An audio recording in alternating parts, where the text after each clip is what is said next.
Namaste, everyone. A very warm welcome to today's session. The title of today's talk is Education Towards Enlightenment. Our guest speaker is Miss Florence Joseph, who is an educator with a zeal to impact society. She has been teaching in CBSE and ICSE schools for over 30 years. She is currently serving as the vice principal of a CBSE school. Ms. Florence looks forward to opportunities by which people can gain knowledge and become better human beings with sound values and self-confidence. She's passionate about research and believes in lifelong learning. Florence, ma'am, we are so thankful and glad to have you with us on the YES platform. Look forward to an interesting session with you, ma'am. Over to you. Namaskar. Good evening, everyone. Thank you, Arunima, for the gracious introduction. At the outset, I would like to thank Dr. Bijlani and the YES team for giving me this opportunity to talk about a subject that is so close to my heart. So let me share my screen as I begin.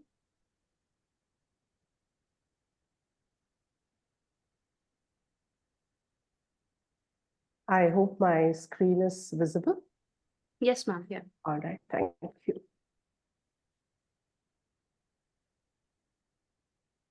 So education must, I strongly believe that it must lead towards enlightenment of mind, removing all the darkness in our thinking, translating our actions that build up and edify one another.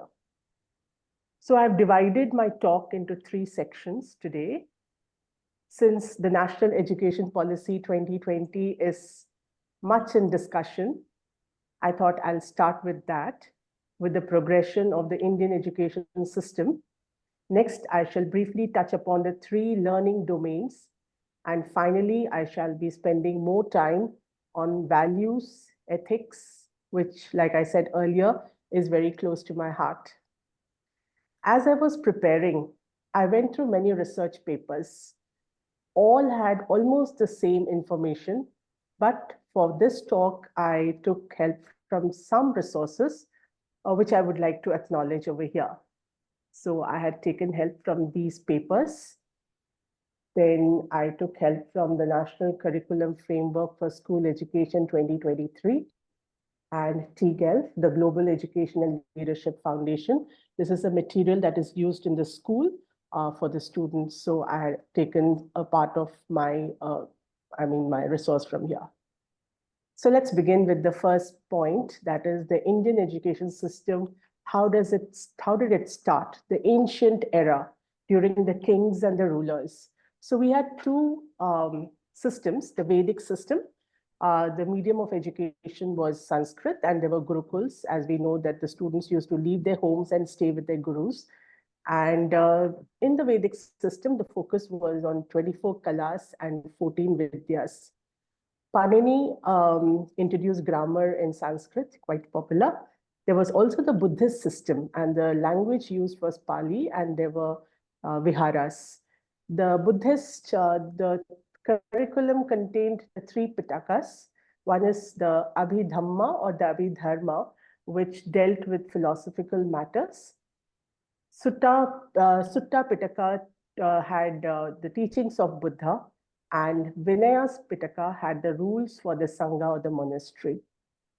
It's the higher universities were there at that point in time. Some of them are Takshashila, Nalanda, Vallabhi, Mithila, etc., which we have studied in our history books. Amongst other topics, the focus was also on metaphysics and philosophy in the universities.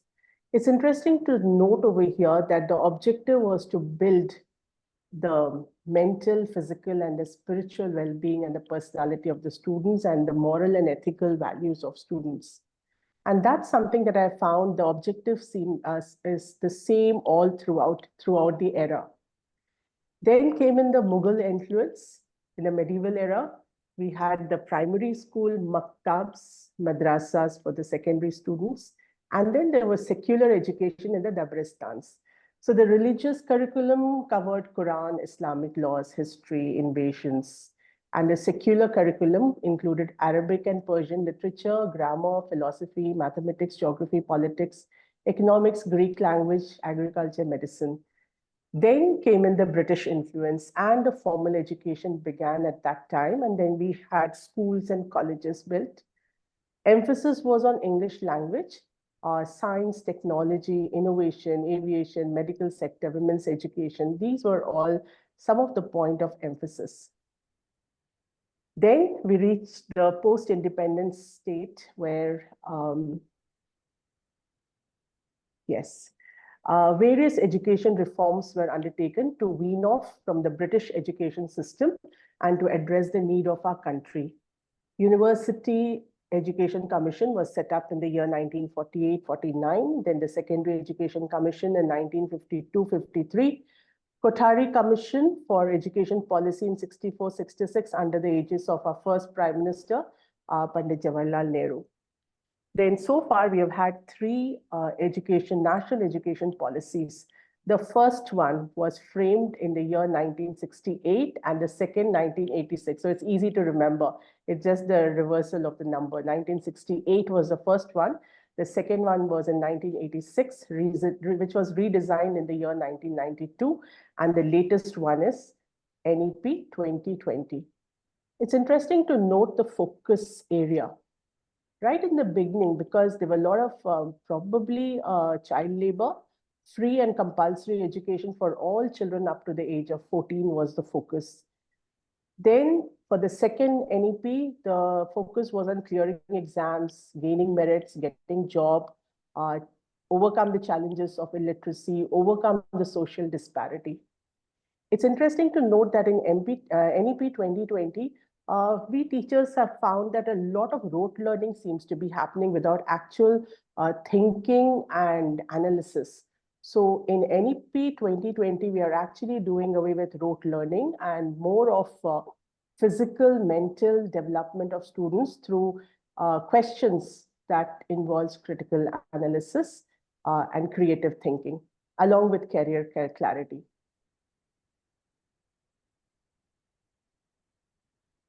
This is a bird's eye view of the various systems, which I already mentioned. Ancient and medieval system, this is the higher education, focus was on metaphysics and philosophy. British system, science and mathematics, along with other subjects. Post-independence, commerce and humanities were also introduced, and National Education Policy 2020 talks about interdisciplinary studies. That means a student can take chemistry in science and also a geography, which happens to be a humanities subject. A student can take mathematics and Sanskrit. So that's where we are heading towards, and that's what CBSE is trying to implement. So what are the key points in NEP 2020? We have a 5+3+3+4 system. The first 5 are foundational, nursery, LKG, UKG, class 1 and 2. And the teaching is based on activity. Preparatory classes 3, 4, and 5, more focuses on physical education, art, science, languages, maths, speaking skills, reading and writing skills. Middle school 6, 7, and 8, more on abstract concepts in mathematics, social science, arts, and science. The secondary level covers classes 9, 10, 11, 12. Like I said, more emphasis on critical and analytical thinking in multidisciplinary learning, and even the question papers will be framed in that way, where we have passage-based question, case-based question, where the child reads the portion and then tries to analyze and give the answer. Now, the proposal is exams in grades second standard, fifth standard, the eighth standard, still in the pipeline. We'll be needing more clarity on that. There's a proposal that there'll be 2 exams in a year for grades 10 and 12. The best of the 2 will be considered.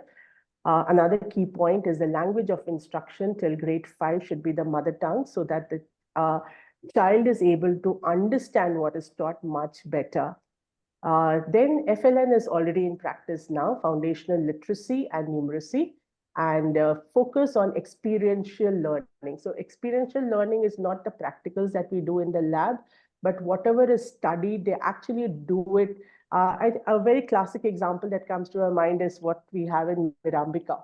So I remember whenever I used to cross that area, children studying about centripetal and centrifugal force with their rope and something heavy at the other end. So it was quite interesting to watch. I think that is what now we are heading towards. So look, we can actually look forward to wonderful changes in the Indian education system at this point in time.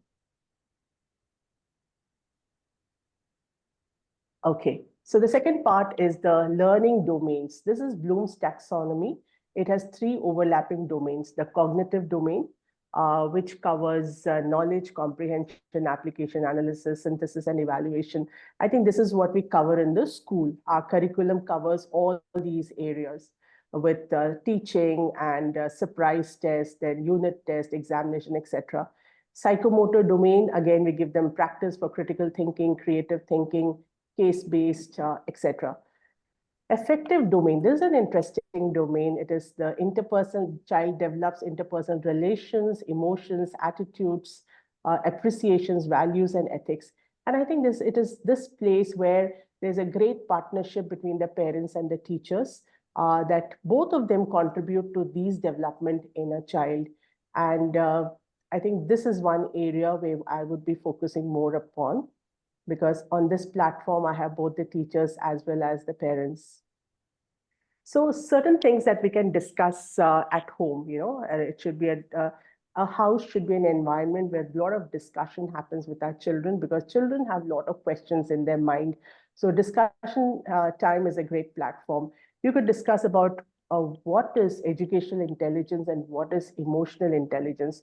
What is mind power versus the mental wellness? Somebody can be really be a mastermind. You could be a mastermind criminal also.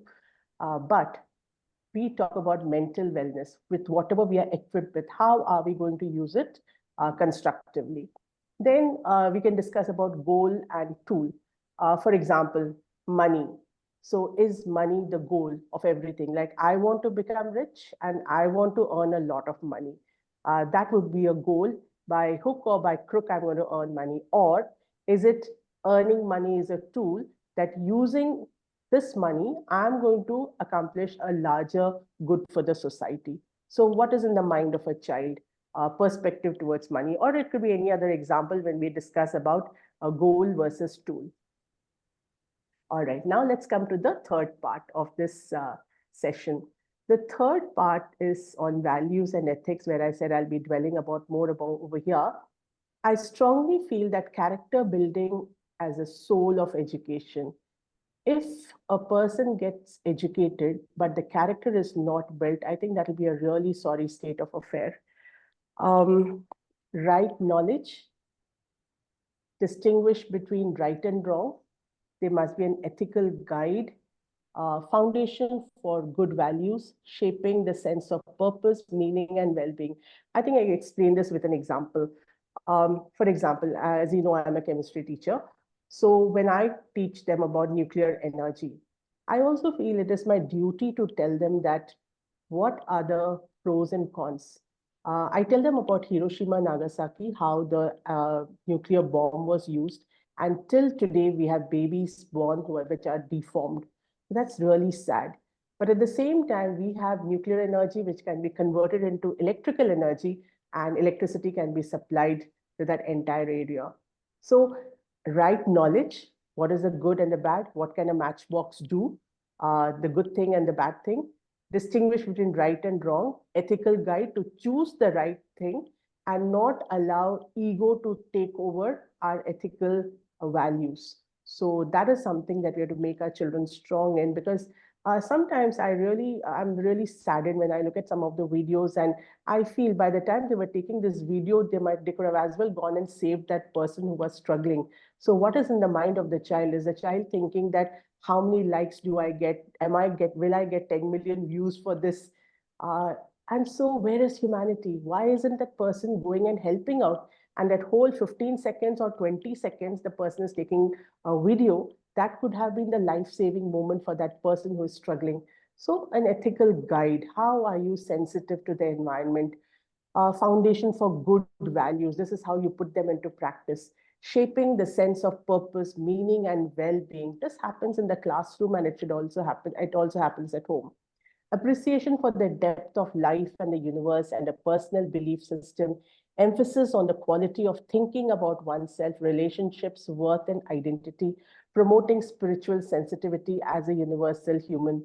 So I think this personal belief system is very, very important. And each child, each individual comes with a personal belief that is driven by the family. So, and there could be personal values that are followed in each family. I think we should respect each other's personal belief system, because all personal belief systems are good if they are value-based and ethic-based. For example, my personal belief system would be this, that I have been created by God, so is the other person. For the redemption of mankind, God sent his son, Jesus Christ, to die for our sins, everybody's, so that whoever believes in him will not perish, but will have eternal life after death with God the Father. So what happens is I start appreciating life. That life has been created by God. It's not labeled by anything else. It's just creation of God. I start appreciating the universe, and I try every which way to preserve it, to conserve it. And how can I bring out the best in the other human being? Because the other human being is also created by God. So I think everybody have their own personal belief, and this is something that has to be sharpened in our children and encouraged.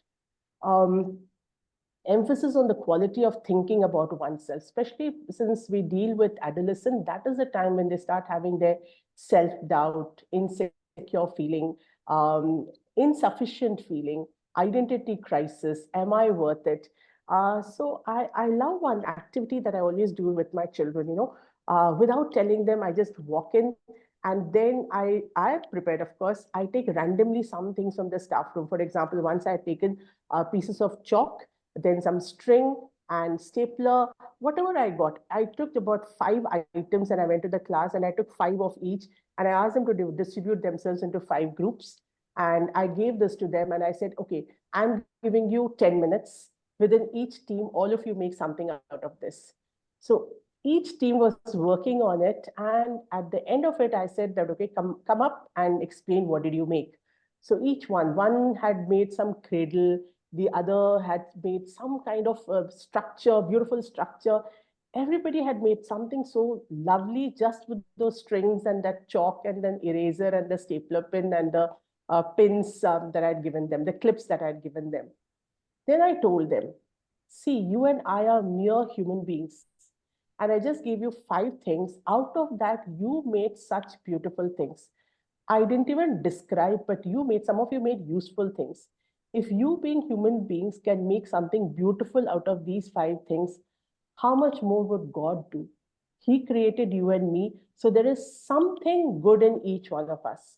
So I think such exercises helps the child to understand, let me search within myself and see what has God made me? What is it that God has put into me? Rather than looking at others and thinking that I'm not as tall as that person, I'm not as fair as that person, I don't have hair as long as that person. So such exercises actually help. And also, self-worth, identity, promoting spiritual sensitivity as a universal human. So when I say promoting spiritual sensitivity, it is like all of us believe that there is a God. And I think anything stemming from there will always be positive. All right. The next one. Yes. Parents come first. Parents are the first teachers of their child. Sometimes, inadvertently, parents outsource their responsibility. I'm not saying all the time. I mean, sometimes it's okay. Sometimes you have to leave them and go. But I'm just talking about overall. Let's remember that grandparents, relatives, friends, and teachers are just your support system. You are the main pillars in your child's life. Active learning happens at home in these areas. So I think when the child begins, it comes with a lot of value system right from home. It's a small child. We say thank you, say please. These are small things that start at a young age. So we start off really young. What are the things that they learn? They learn the spiritual aspect. India is a land where people have the fear of God. That is something I really, really admire. And fear of the Lord is the beginning of wisdom, we all know. Moral and ethical ways. Do the right thing, whether somebody is watching or not. That is consciousness. We don't play for the audience. We just work because there is work to do, and we will do it whether anybody watches it or not. Relationship, just to respect every relationship with your parents, with your teachers, with your friends, with the people who work in your house, the service providers. So how do you respect all relationship? Vocational, we can identify what are the USPs in our child. We can discuss about it. Some children really need help of teachers and parents to identify what should they go for. But some children are smart enough, they already have the thing in place and they said, this is what I'm going to pursue. Financial, I think proper use of money is really very important to teach the child right in the beginning, that earn your money honestly, spend it carefully, save it consistently, invest it wisely, and never get into a debt. I think no age is too early to teach a child how to handle money. Then the next one is about authority. Be accountable to authority. Yes, we all talk about our rights, which is very, very important. What is our right? But I think simultaneously, like the railway track, our children should also be taught their responsibilities. So responsibilities and rights, they go hand in hand. Then personal, a sense of belonging, a sense of self-worth, a sense of confidence. I think that comes from home. The child feels, yes, I belong to this family. I belong. My parents need me. I mean, that kind of a thing will come from home. Because in the school, sometimes it can happen that inadvertently a teacher may be rude to a child, and he might take it to, or he or she might take it to heart. So many things can happen, or a child might say something. But house is a place where the child's confidence is there, and you have to keep reinforcing and reinstating that you are precious, you're worth it. So I think that personal sense of belonging, sense of self-worth, uh, one is very much important in a household. Okay, I've written over here servant leadership of the stakeholders. Now, who are the stakeholders in the life of our children? It's both the teachers as well as the parents. Both are the stakeholders. So, as the adage goes, actions speak louder than words. So, I think the way the teacher and the parent interact is extremely important because our children are watching us. And some of the points I've put over here, so you can understand most of the time the interaction happens during PTM. Otherwise, unless the parent is called to school. Otherwise, I think it's the PTM. So the mobile focus is more over there. I think if the children see the humble behavior of both parents as well as teachers, it will leave a good message in the mind of the children. There should be love between the parents and the teachers. The parents that this is the teacher who's taking care of my child. For the teacher, I'm glad that the parent has entrusted her or his child to me, right? That kind of a love should be there between them. You just don't speak it, but through your behavior, it comes out because you're giving personal attention to each parent, and it's a golden moment over there for that to exude. Um, Being helpful.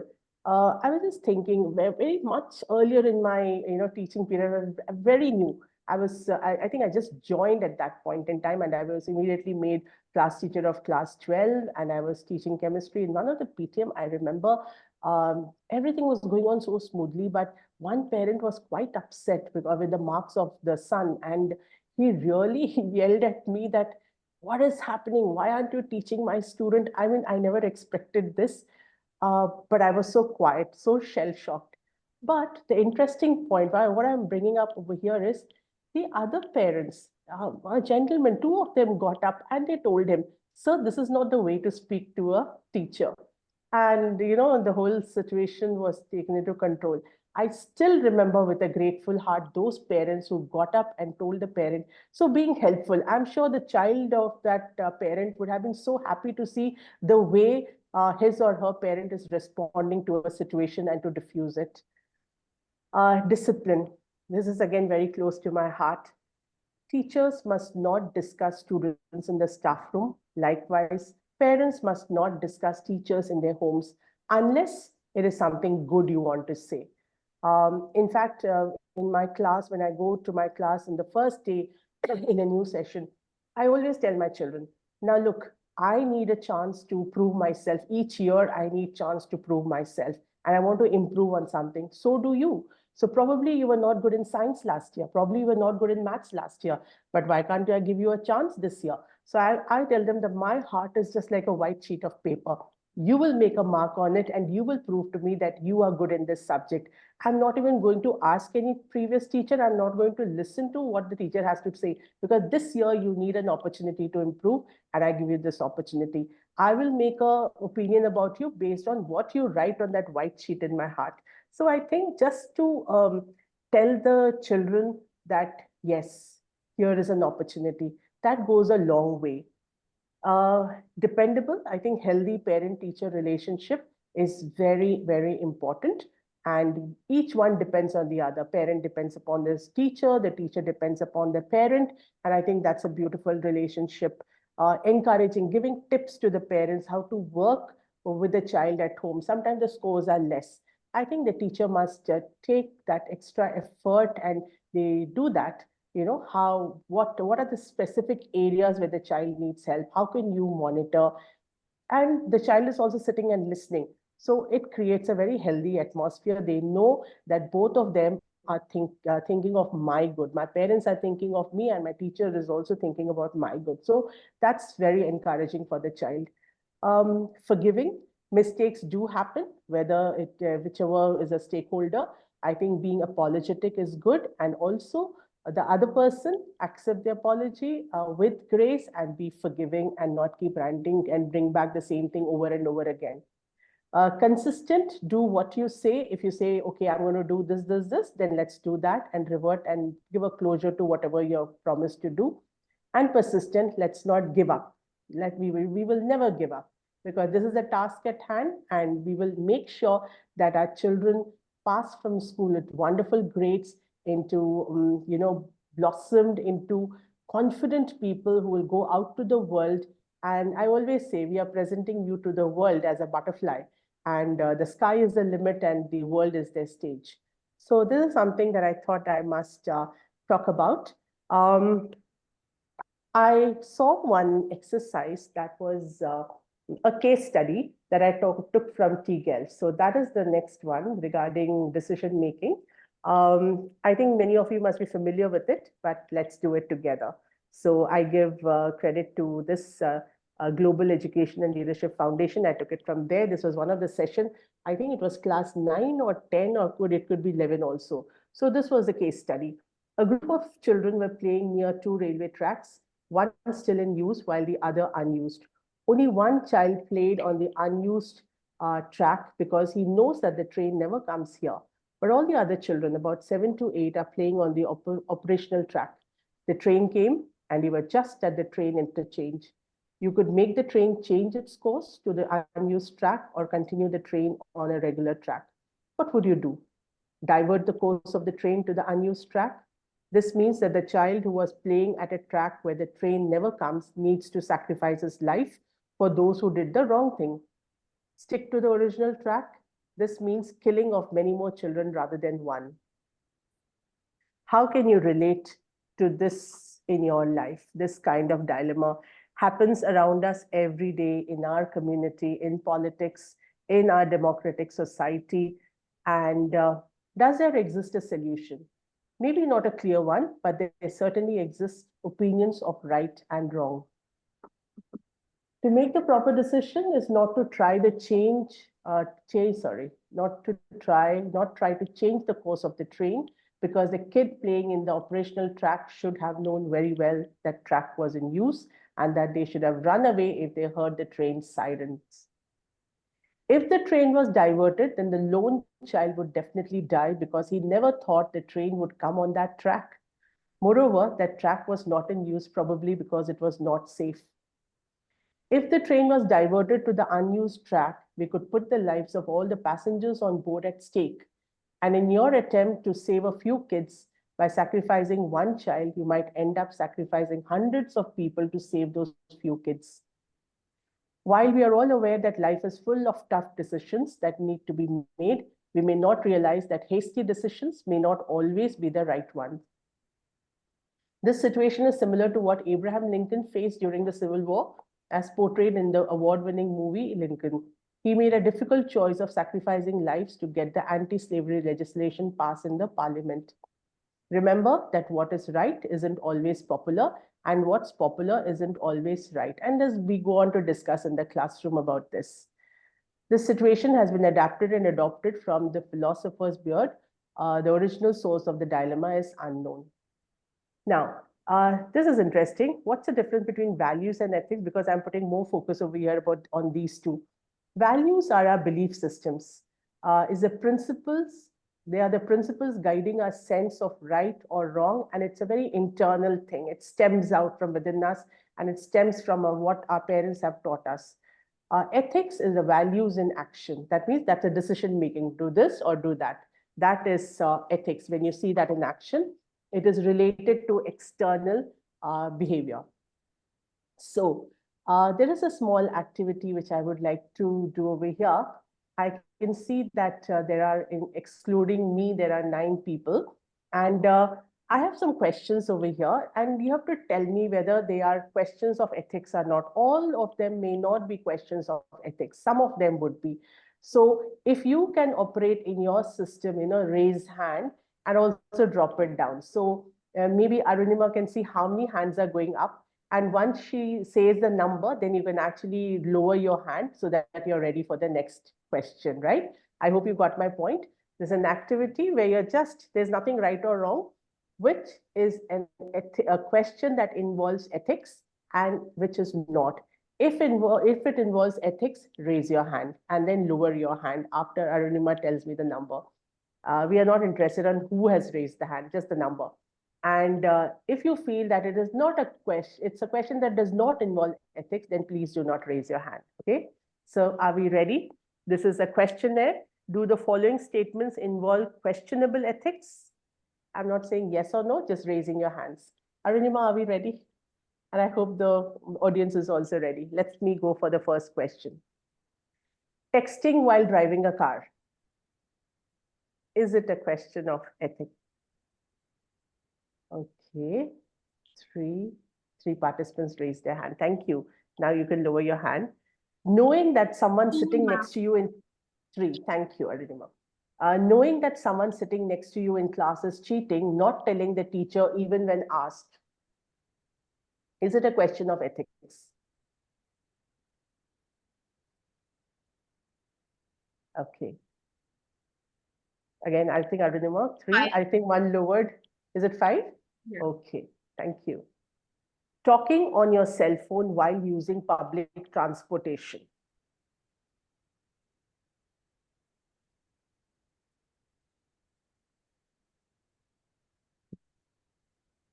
How many, Arunima? There were 3 at that time. Okay, next. Not giving open and honest feedback to an employee to avoid hurt feelings. Is it a question of ethics? Okay. Finding a wallet or money and not turning it in.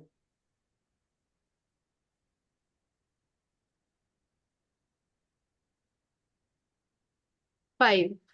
Okay, thank you. Sharing a completed homework assignment with a friend who had trouble with it.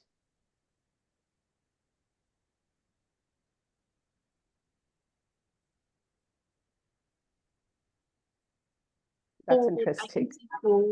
Okay. Hitting a car and not stopping to assess the damage and exchange information.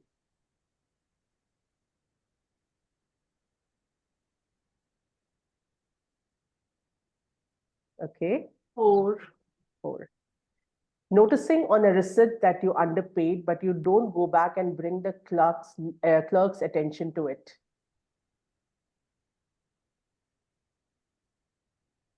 Hmm? 4. Okay. deciding between two different potential Saturday night plans. Now you might ask, what are the two different? We don't know what are the two different plans. Maybe some might say it depends upon the plans. So I don't see any hands raised. Great. So this is not a question of ethics unless we know what are the plans. Lying to a friend when she asks you if you like her outfit to avoid hurt feelings. A little bit difficult one. It's not a question of ethics. Talking on your cell phone while in the grocery store or doctor's office. Okay. 2. 2. All right. Downloading music and videos from the internet without paying for it.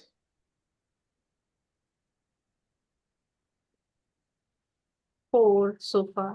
Okay, so far 4. Okay. Driving over the speed limit.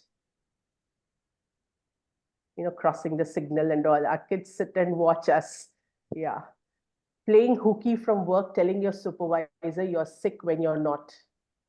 Is it a question of ethics? Yeah, I can see overwhelming response. Eating while driving a car.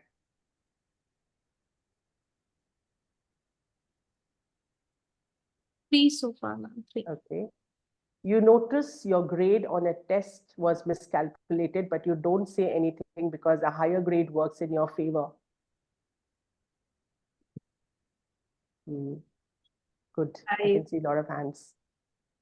And I must say, I have many children coming back and saying that, ma'am, you've given a mark extra. It's very endearing to see that. Borrowing ideas from a book without properly citing the source. Is it a question of ethic? Yes, I think here also there's an overwhelming response. Going to your child's soccer game rather than a work meeting. Again, I think some information are missing. So maybe with the more details, they would be able to answer. Witnessing a hit and run and not helping to locate the driver. Okay. Right, I can see 3 participants. Studying for a test with a friend who is unprepared. All right. Seeing a peer getting bullied and not taking any action to help.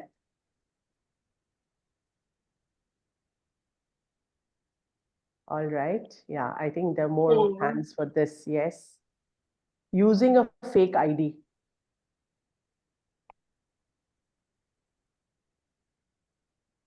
4 again. 4 again. And finally, treating a library book or rented movie roughly. Is it a question of ethics? 3 or 4, I guess. All right, great. Thank you. Thank you, participants, for participating. I appreciate that. So, in conclusion, I would like to say that education must be viewed as a route towards liberation, enlightenment, and universality. The roles of the parents and the teachers are different, but towards the same goal. We are working on a child. Education builds the mental, physical, spiritual, and intellectual personality of students, their moral and ethical values, respective all creations. Interestingly, it is the same objective which we saw throughout the era of education. We have read stories of transformation of lives, right? We have read about how Siddhartha Gautam turned to Buddha, driven by love and compassion. We have read how King Ashoka turned to ahimsa after seeing the bloodshed at Kalinga War. We have Mother Teresa as another spectacular example. Closer home, we have Sri Aurobindo turned from a fiery patriot into a yogi. All of them driven by love and compassion. Let's show our children the right path by guiding them on a daily basis, both at home as well as in the classroom. So I want to share and actually read out a prayer that is so close to my heart. I've got many prayers that are close, but this is one of my favorite by none other than Rabindranath Tagore. So I think with whatever I've spoken, keeping that in mind, let's read this with a lot of meaning. Where the mind is without fear and the head is held high, where knowledge is free, where the world has not been broken up into fragments by narrow domestic walls, where words come out from the depth of truth, where tireless striving stretches its arms towards perfection, where the clear stream of reason has not lost its way into the dreary desert sand of dead habit, where the mind is led forward by thee into ever-widening thought and action, into that heaven of freedom. My Father, let my country awake. Now, it's our turn to work on our children. It's our responsibility to raise our children with fearless minds who will always stand for the truth, who will be driven by ethical values, who will overpower evil with good, who can distinguish between right and wrong, and take bold stands that are righteous. With that, I rest my case. Thank you so much. Back to you, Arunima. I'm open for any questions. Thank you so much, ma'am. Thanks a lot for a comprehensive, insightful, and beautiful session, of course, and for the interactive activity also at the end. Thank you so much, ma'am. As you said, we can check with the participants if anyone has a question or anyone wants to share something. Please go ahead. You can unmute yourself and speak up, or you can share your thoughts in the chat box. I'll read it out.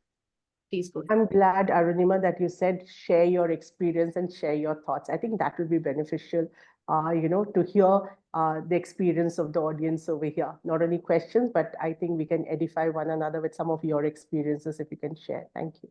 Yes, of course. So Arvind ji has raised the hand. Please go ahead, sir. I just had a small comment. It was a nice talk. I enjoyed the contents of the talk and the way it was structured.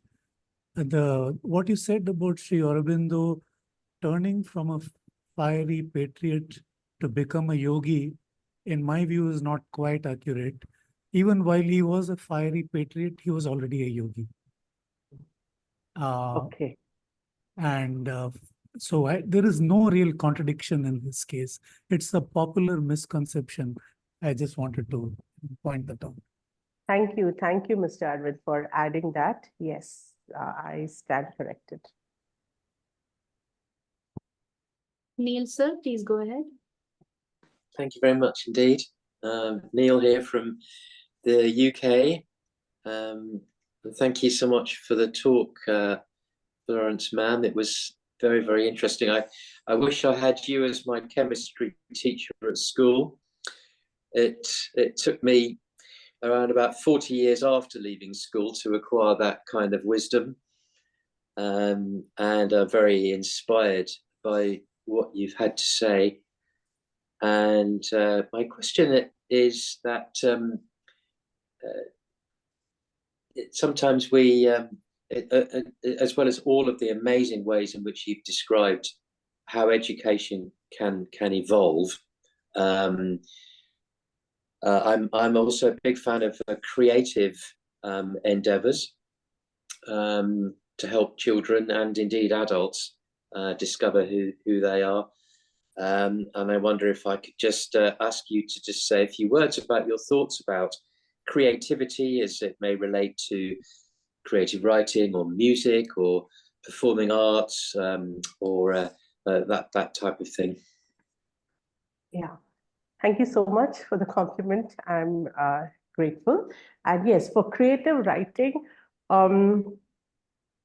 if we are talking about, creative writing can happen at any age group. We just have to allow them to think and give them that space and a situation. So it could be something like if they are in a music class. So how does music help you? How can music be a therapy, for the older children? And we can actually have a musical presentation and make them write, or take them out to nature and take them for a walk, and then come back but prepare them mentally that just watch around and this is what I'll be asking you. So I think we have to give them some situation and put their thoughts. And one thing that you tell them that there is nothing right or wrong in a creative writing. It is just you, how you're projecting it. So I feel that for creative writing, just give them a situation, either a place or you want to give a write-up, and I ask them to express a thought. But I think what's important over here is how, as teachers, do we respond to what they have written? It's very important, because even if a child sees the teacher giving some comment about somebody else's creative, they will shut down. They will shut down. So I think here the teacher's role is extremely important, and encourage the child to speak out. Sometimes what happens is we also take it to the extreme and share it with somebody else. Then they feel cheated, because each child has his or own different creativity. So situations, give them the situation and ask them to write, and or ask them to express. Some children like writing, some children love to speak, some children love to draw. So again, we should not put a tab that you have to write or you have to do this. Express it in any way you want, but express your feelings. So that is one freedom that we can give to the children. And keeping it contained, that yes, it is going to remain within the class, and also teaching the children that whatever you're listening, respect what the other person has expressed. Sometimes the children giggle. That's again a nice way to tell them that you need to respect what the other child has expressed. Otherwise, they'll all clamp down.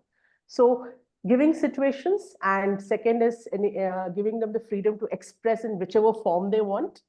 And also the way the teacher responds when we look at the creativity of a child. So I think that is what I would say, unless somebody else wants to add to this. That's a great point, ma'am. Especially, I've seen that, when you give a child a topic for creative writing, generally as parents or adults, what we try and do is we point out the spelling mistakes instead of, grasping the thought that the child Yes. has been trying to express out. So creative writing actually comes from the thought that you're trying to put across instead of judging it over spellings. It is not something where you are learning spellings or how to, pronounce or speak, but how to express your thoughts. So yeah, it matters a lot when the child gets that appreciation for the expression of that thought. The child is really motivated to think ahead, you know instead of getting bogged down by understanding, oh, you've used wrong grammar over there or a wrong spelling over there, and just by going the mechanical elements of writing. Right. So creativity does not have a boundary. That we need to remember. True. The moment we put boundary, we are actually going opposite to creativity. So creativity has to be really be open, and the teacher has to give that kind of a freedom for expression.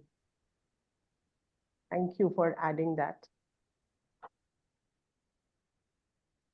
One thing I just wanted to mention over here, sometimes when you're making policies, we have great vision. But somehow by the time it percolates down to the grassroots level, the whole vision can be, is not absorbed, and it goes for a toss. I remember a few years back, if your children have been given board exam, there used to be one question called the value-based question. So that was a 4-marker question. So every paper, whether history, geography, maths, physics, chemistry, there would be a value-based question which carried 4 marks. Great idea, great ideas. It had some values. What should this child do? What should such and such person do? But unfortunately, it had trickled down to a level where people said, at least a child will get 4 marks instead of 0. You know, can you see I felt really sad when I heard such comments. Matlab, there is no right and wrong answers for a value-based question. But you can't demean it to a level that, okay, they're not going to get 0, at least they will get a 4. That's not the vision. The vision is, how does a child think and how are we appreciating? So sometimes that can happen when policymakers make with great ideas out there, vision out there, but it may not percolate. So that's where I think the teachers have to step in and make sure things happen well and we are in sync with what they had in mind. Just wanted to add this. I have a small question, ma'am. So, Sure. I really liked the fact that you shared that, in the classroom, the teachers should not be discussing the children, and at homes, we should not be discussing the teachers. But I've encountered a situation. I have a 11-year-old, and she faced a situation where a particular subject teacher used to appreciate just one child out of the entire class, and that child is a topper. So likewise, that's a tough subject. It's like Hindi, and which is a challenging subject for her and for me as well. So she used to come home and tell us that, I want to cope up with the subject, but somehow my teacher tells that, this child is the best child when it comes to Hindi. The kind of answers she writes, she exemplifies this particular child. How should a parent deal with this kind of situation when you know that the subject is not being taken up the way it should be taken up in the school?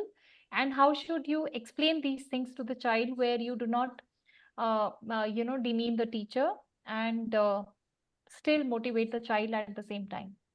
Yeah, thank you for that question. I mean, there's a very common problem that parents face. There are two responses. I mean, depending upon the situation, you could do that. First is just see how comfortable you're with the teacher and how does she receive comments. If you're comfortable, just take an appointment. You don't even have to tell the child. Just take an appointment and just tell the teacher that this is how it is. I'm sure the teacher will take it with grace because maybe she just did it, not even realizing what she has done to the other children, what she's doing to the other children. So that's one thing. So at least next time she'll be very cautious. And if she's appreciating one child, she'll appreciate others also. That's one way. The other way, if you feel that you're going to just hit against a wall, then it's good to have a talk with the vice principal or the principal.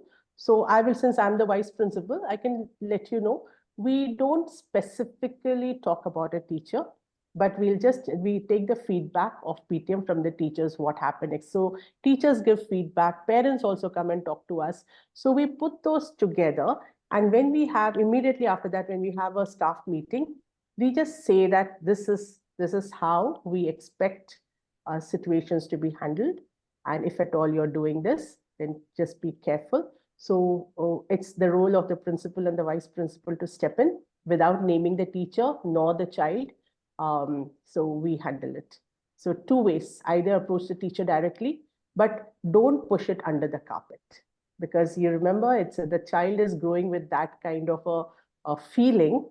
And okay, another third thing that you can do is talk to the child if you feel, that make the child more resilient, because this was a comment from the teacher. There could be bullying in the school, somebody else could be talking. So we can also talk to the child and say that how do you handle such situations, because the world out there is not that rosy. So three aspects: the own child, the teacher concerned, and the principal or the administration. So choose what you would like to do, depending upon the situation. Yeah, I hope I've answered your question, Ruchi. Yes, ma'am. Thank you. Thank you for your perspective. Thank you. Thank you, ma'am. We have some thanking messages for you and words of appreciation in the chat box, and one question as well. Durjoy sir says, while recognizing the importance of spirituality in developing teaching principles, does the teacher tread a blurred line dividing spirituality and religion when teaching a mixed group of students?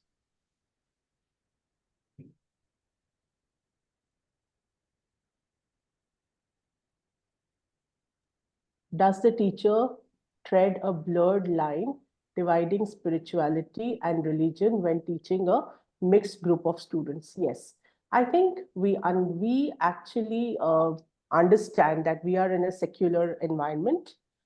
So we never do anything that is religion based, but every religion, every scripture has something good.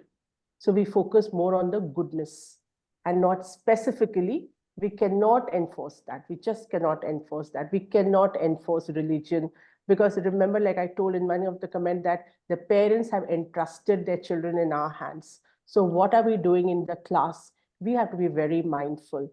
And we belong to a country that is secular. So I must respect the other child coming from different religious background. So it has to be mutual. So we never touch upon points which can hurt the sentiments of the child or the family, but we just take the value system.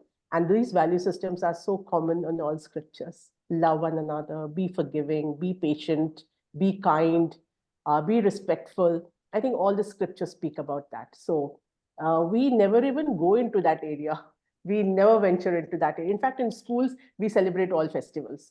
So what happens every festival, the importance is, so all children know what is the meaning of every festival. Why is Diwali celebrated? Why is Christmas celebrated? Why is Eid celebrated? So we have special assemblies where the story behind or the significance of each religion is explained. So the children grow together, understanding each other's, the specific religion and what is the idea behind each religion. But never does an educator enforce anything on those lines. It's just the values taken, and we speak about the values and the ethics, which are common in all religion.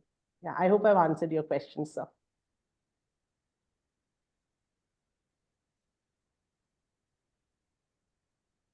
Thank you, ma'am.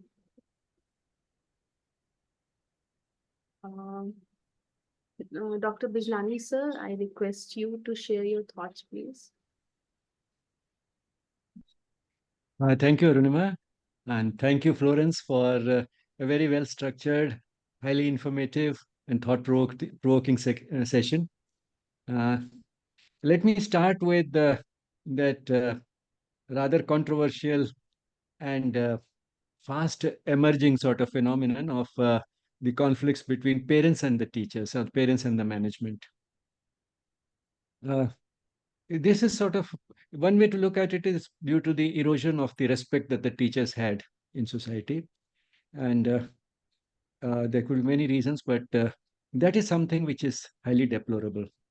The teacher deserves a lot of respect, and she's also a human being. She may not be perfect, but all the same, she's doing a lot for the child, and sometimes at the expense of sacrificing many other important things in life. And already we are not actually attracting the best of minds into the teaching profession, particularly school teaching. So apart from anything else that we may do, like say reducing the workload of the teachers or paying them more, I think one thing which is very important is that the teachers should also be respected more. That is beyond any question. Having said that, there can be genuine difficulties, as Ruchi pointed out, like the teacher praising one particular bright child in the class too much. And sometimes the other way around also, pulling up a child who's not doing well in studies. And no matter what it is, I mean, the teacher's remarks carry a lot of weight for the child. And sometimes the child has been criticized or has been told that the child is good for nothing. It may look like a casual remark to adults, but for the child, it means a lot, and that could leave a scar lifelong. So that is where the role of parents comes in. How they are able to safeguard the damage that it might do to the child, and at the same time, not make the child's respect for the teacher suffer in any way. So that is the sort of tightrope that the parent has to walk. For that, one important thing is, of course, that the communication between the parents and the child should be good. The parents should be spending enough time with the child so that the child shares everything and the parents have time to discuss it properly. So that is one thing which is very important. Some of the examples sort of which I may add in this respect, which do call for attention, are that the parents are sometimes pointing out very minor things, forgetting that the child is only one out of a very large number in the class. For example, these days we do have, I've heard from schools, parents coming and complaining that if there was a function and a video was made and that video is put up on the YouTube channel of the school or whatever, the parents come and complain that why is it that my child was seen on the screen for only 2 seconds, whereas some other children were seen for 20 seconds. That is something, not the type of thing, sort of thing, which is that sort of, even if they're doing it in the interest of the child, it is not even in the interest of their own child. they are only boosting the ego of the child in the wrong direction, and uh, also making the child emotionally more fragile. It is this type of excessive attention which children are getting these days, which is making them also emotionally very fragile, making their emotions very fragile. Or the parents not being happy enough if the child has got 98% marks, they complain about where did the other 2% go. Sometimes getting unhappy with the child, and sometimes with the teachers for not ensuring that the child gets 100%. So this is the type of things which uh, are not really in the right direction. So uh, the bottom line is that the teacher has to be respected, and the parents have to sort of walk that tightrope carefully so that the child continues to have the respect for the child, also appreciates that the teacher is also a human being. She may not be perfect, but she loves you and her intentions are always good. She means well to all of you. So that has to be maintained, and therefore some of the exchanges between the parents and the teachers, or the parents and the principal, have to be kept confidential and done in more general terms rather than in terms of specific cases. So one can always change the whole thing give it a general color so that there is minimum damage on either side. So this what thought was something which is important. And the other thing was about how the education system in India has changed since the Vedic times. That was perhaps a little oversimplification there, because in ancient India, when we say Vedic times, sometimes we think of 3,000 to 4,000 years ago. But in fact, that type of education continued till about 1,000 years ago. Although it might have started more than 5,000 years ago, but that persisted till about 1,000 years ago. And the focus in that was not just on metaphysics and philosophy. You mentioned it in the passing, but in fact, till about 1,000 years ago, India was second to none in the world in any field of knowledge, be it science, be it technology, or be it medicine. India was ahead of the rest of the world in each of these areas. And people came from all over the world to study in those universities like Takshila and Nalanda and so on. They came from all over the world. And we have historical records of those travelers who came for this purpose. Uh, but then how did it all end? It ended rather abruptly. That is again a fact of history which is often not talked about because it may be inconvenient. It died abruptly because of the Mughals. They destroyed it. It was a willful destruction of that system of higher education in this country. And this is something which has been unearthed by a person called Dharampal, who went and did a lot of research in the British Museum in London. So that is something, which is really good about the British system. They have a good sense of history. They keep their documents and archives very carefully, and they're willing to share them if somebody goes for a piece of research. So that's how this person, Dharampal, could do that research. And that has been summarized in a talk, which you'll be easily able to find on YouTube. It's about a 45-minute video by Sahana Singh, who has talked about the change in the system of education in the country over the last few thousand years. So it was an abrupt change, destroying the system of higher education. And then, of course, the second major shift was with the British. And that was relatively recent. I think around 1865 or so was the Macaulay's Minutes. And that damaged the school system. While the Mughals destroyed the higher education system, what the change that the British brought about damaged the school system, because English was such a language so different from our local languages that giving it that sort of an importance had its value. We did develop a small population which now can communicate with the rest of the world. But for the rest, it was a big sort of a burden to carry. And they unnecessarily started suffering from an inferiority complex if they could not master the English language. And the fact is that even today, so many may claim that they know the English language, but very few of them really have a good mastery over it. They can't express the best of their ideas in the English language. And Acharya Vinoba Bhave has made a very sort of important comment. It's very simple, but I think conveys a lot, that if the amount of effort that Indians spend on learning the English language, and I might add learning the English language rather imperfectly, uh, is more than the effort that would be needed by them to learn all the other Indian languages.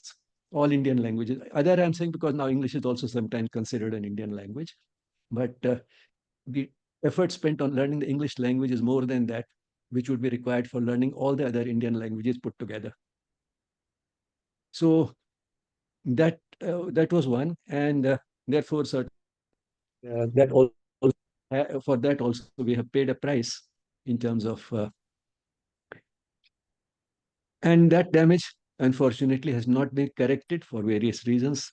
Even in the 76 years that we've had after independence, the new education policy does hold a lot of promise, as you said, at least to start with, let the child learn through the language that the child understands well. That itself will reduce rote learning. Because if the child doesn't understand the language through which, say, science or mathematics is being taught, then the only other option is rote memory. So let the child at least understand the language through which the subject is being taught. That's important. So let's hope the new education policy will correct that sort of a defect, apart from, of course, many other things that it is aiming at. And let's hope it becomes easy to implement that. And for that, of course, teacher education will be important, because it's such a this new education policy is such a radical departure from the previous system, that the teachers who have been educated themselves in the older system will find it very difficult to implement it unless the teacher education itself, that existing teachers get some refresher courses, and the BLEd and BEd courses that we have are given a thorough overhaul. That would be what that's really important. And then finally, let me end with a leaf from integral education, which I generally never miss, and that is in relation to ethics and values. Unlike the traditional approach to ethics and values, which of course is better than doing nothing, much better than doing nothing, the approach in integral education is different. In that, the sort of what corresponds to it is psychic education. And psychic education differs from the value and moral education in the sense that it does not tell the child what is right, what is wrong. There's no sermonizing. There are no clear-cut instructions. There are no questions asked in the exam, so that when we feel at least the child will get 4 marks. The questions are not there. So what do we do then? We just make the child aware through stories, through reflection, through exploitation of real situations in the classroom, that the guide for what is right or wrong exists within you. So we don't have to tell the child what is right and wrong. The child knows what is right and wrong, and the child is given the confidence that this inner guide that you have is actually telling you the right thing. If you follow that verdict, then you will be doing the right thing. Now, if the child already knows what is right and what is wrong, then why does the child do anything wrong? I mean, it's quite obvious the child knows, because when the child does something wrong, the child tries to hide it. So the child knows I've done something wrong. The child does those wrong things because evil can be tempting. Evil is tempting for children, evil is tempting for adults. And that's why the child does it. But the child knows that I've done something wrong. So we don't have to tell the child. What we have to do is make the child aware of the consequences of doing what is right and what is wrong. That is, because the child if we tell the child that a good child doesn't do this, this is good, this is bad, good children do this, bad children do this. Suppose because the evil is tempting, child says, I don't want to be good, I'm quite happy to be called a bad child. Now what do you do? So the child has to, more important, the child should know what happens if I do something wrong. What do I get from being good? And the inner guide that we have, in fact, has that provision. When the child does what is right and follows that inner voice, the child gets immense joy and lasting mental peace. On the other hand, when the child does something wrong, the child feels uneasy, gets a sense of guilt, and the uneasiness that the child gets can be recurrent. In contrast with the lasting peace that the child gets when the child has done the right thing. So it is this that has to be brought out through reflections. And if this message has been internalized, there's a very good possibility that the child will, on his own, do what is right, because the child knows that the reward comes from within, and the child will not do something wrong because the child knows the punishment also comes from within. And even if the child is able to escape the punishment from the teacher or the parent, this inner punishment is something that the child can never escape. So that is sort of the basic principle in psychic education.